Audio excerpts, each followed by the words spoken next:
हरिओम। प्यारे बच्चों, कैसे हैं आप लोग। आज मैं सेट थ्योरी से आपके लिए लेकर के आया हूँ 3 डेफिनेशंस हैं अपने सामने। Subset, proper subset and superset. तो सबसे पहले देखते हैं सबसेट। उपसमुच्चय क्या है। उपसमुच्चय की परिभाषा को आप लोग ध्यान से सुने। दो समुच्चय ए और बी इस प्रकार हों कि समुच्चय ए का प्रत्येक अवयव समुच्चय बी में हो तो ए को बी का उपसमुच्चय कहते हैं। अब देखो इसको लिखते कैसे हैं। यदि दो समुच्चय ए और बी इस प्रकार हैं कि ए का प्रत्येक अवयव बी में है तो ए को बी का उपसमुच्चय कहते हैं। अब प्रतीकात्मक सिंबॉलिकल फॉर्म जो होता है, प्रतीकात्मक रूप में इसे ए सबसेट बी लिखा जाता है और ए उपसमुच्चय है बी का पढ़ा जाता है। ठीक, यानी कुल मिला के इसका जो सिंबॉलिकल प्रतीक है वो ये है सबसेट। यदि समुच्चय ए समुच्चय बी का उपसमुच्चय नहीं है तो प्रतीकात्मक रूप में ए नॉट सबसेट बी और ए उपसमुच्चय नहीं है बी का।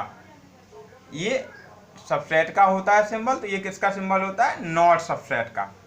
ठीक है, और इसे पढ़ते क्या है, और ए उपसमुच्चय नहीं है बी का पढ़ा जाते हैं, यानी A is not subset of B. इसके उदाहरण देखते हैं।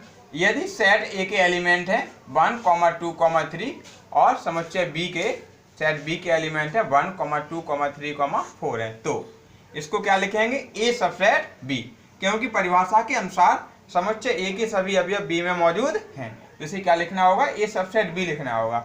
लेकिन बी के सभी अवयव ए में मौजूद नहीं है, क्योंकि बी का जो एलिमेंट 4 यानी 4 है वो सेट ए में नहीं है, इसलिए ए तो बी का सबसेट होगा लेकिन बी ए का सबसेट नहीं होगा, तो इसे लिखेंगे बी नॉट सबसेट ए। दूसरा उदाहरण देखते हैं। यदि सेट ए के 3 एलिमेंट है 1, 2, 3 और सेट बी में भी एलिमेंट है 2, 3, 1, यानी सेम टू सेम वही हो गया 1, 2, 3। तो हम देखते हैं और देख रहे हैं कि सेट ए के सभी अवयव सेट बी में मौजूद हैं और सेट बी के सभी अवयव सेट ए में मौजूद हैं। तो इसको दोनों तरफ से लिखा जाता है। ए के सभी अवयव बी में मौजूद हैं, इसलिए इसको लिखेंगे ए सबसेट बी, और बी के भी सभी अवयव ए में मौजूद हैं तो इसे लिख सकते हैं बी सबसेट ए। अब ये कंडीशन हो गई, समान समुच्चय की परिभाषा बन गई है। ए के सभी अवयव बी में हो, बी के सभी अवयव ए में हो तो इसको ए इक्वल बी भी लिखा जा सकता है। तो this implies A equal B लिख दिया यहाँ पे हमने। अब देखो कुछ चीजें हैं जो ध्यान में देने के लिए बहुत जरूरी हैं। समुच्चय ए को समुच्चय बी का उपसमुच्चय सिद्ध करने के लिए हमें दिखाना होगा, क्या दिखाना होगा, कि यदि एक्स समुच्चय ए का अवयव है तो एक्स बी में भी होना चाहिए। सिंबॉलिकली यानी प्रतीकात्मक रूप में इसे लिखेंगे x belongs to A, this implies x belongs to B. अतः ए सबसेट बी होगा इफ एंड ओनली इफ। ये चिन्ह है इफ एंड ओनली इफ, इस चिन्ह को कहते हैं if and only if, Hindi में यदि और केवल यदि।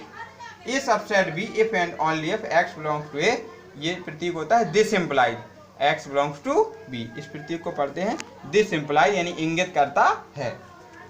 समुच्चयों ए और बी को समान सिद्ध करने के लिए क्या लिखना होता है, समुच्चयों ए और बी को समान सिद्ध करने के लिए हमें दिखाना होगा कि ए सबसेट बी तथा बी सबसेट ए, अर्थात ए इक्वल बी तभी होगा if and only if x belongs to A तथा एक्स बिलोंग्स टू बी। आप इस पूरे को एक बार इसका स्क्रीनशॉट ले लें या इसे अपनी कॉपी में नोट कर लें। इसके बाद हम अगली डेफिनेशंस को देखते हैं। सबसेट और सुपरसेट क्या है।